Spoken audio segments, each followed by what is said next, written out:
Good afternoon, everybody. Shavua Tov. Welcome to another week and welcome to the Israel Brief, brought to you by Lay of the Land. I'm Marlene Marks, your host, bringing you the top stories from Israel and the region every Monday to Thursday on this very platform, but also on YouTube. And we would love if you can subscribe, because the more subscribers there are, the more we are able to tell Israel's side of the story. But let's start in the Knesset, where there has been a lot of arguments about the budget. In fact, many are saying, could this be the end of the coronavirus coalition? What we do know with regards to coronavirus is that the numbers have improved over the last couple of days, and Israel looks set to resume open door entertainment within the specified directives. Let's take a look at those stats before we discuss the balagan or the brouhaha surrounding the budget. At the moment, Israel has 24,000 corona cases, but since the start of the pandemic, Israel has seen 83,540 people test positive, with 606 fatalities. There are 397 people in serious condition, but 58,934 people have made full recoveries. So it looks like the Likud and the Blue and White are going head to head with regards to the budget, and many a screaming session in the Knesset. Now, what could happen is that if Israel does not reach an agreement on the budget by the deadline of the 25th of August, the Knesset will be automatically dissolved and Israel will go to elections. Now, we really need another set of elections, which would make it the fourth in a period of nearly 2 years. We need that like we need a hole in the head.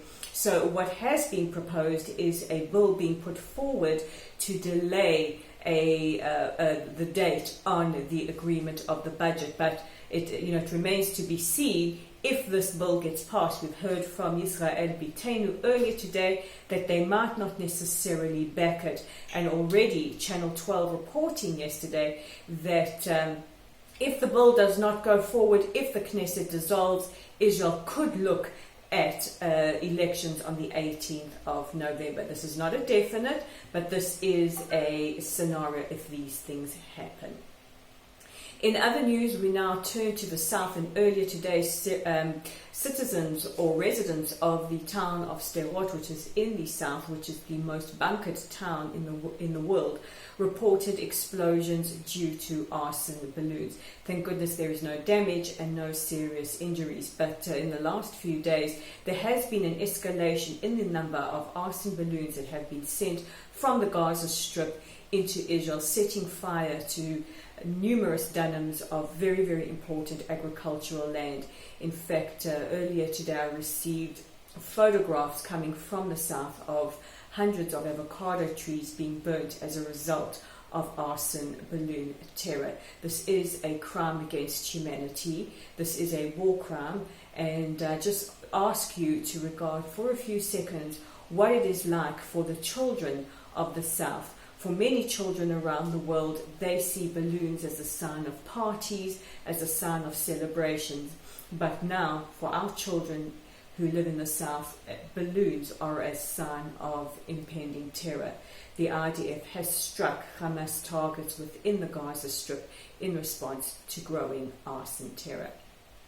And we have been following the situation in Beirut following the blast last week, and earlier today, world donors announced that they would only be releasing their aid if something is done about a regime change. They did not specify whether or not this would include Hizbollah.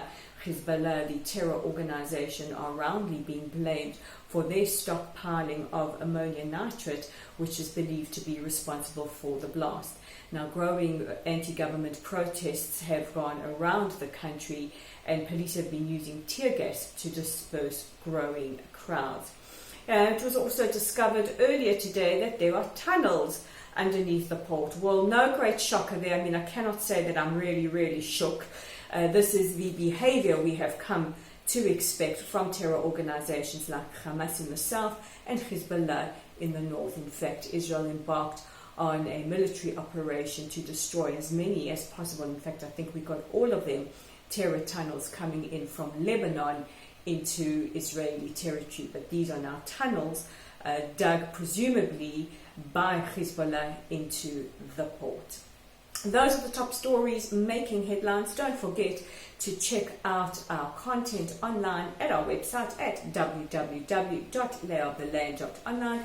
You can read Stephen Schulman's open letter to comedian and actor Seth Rogen. It's also up on our Facebook page. While you're there, give us a like, give us a follow, share our content. We really love it when you do. Don't forget, we're on Twitter as well, at Lay of the Land with the number 5. That's at Lay of the Land 5. And as I mentioned earlier, we're on YouTube at the Israel Brief. Click on that big, lovely red subscribe button. So with today's headlines, I'm Rolene Marks. This is the Israel Brief, and we'll chat again tomorrow.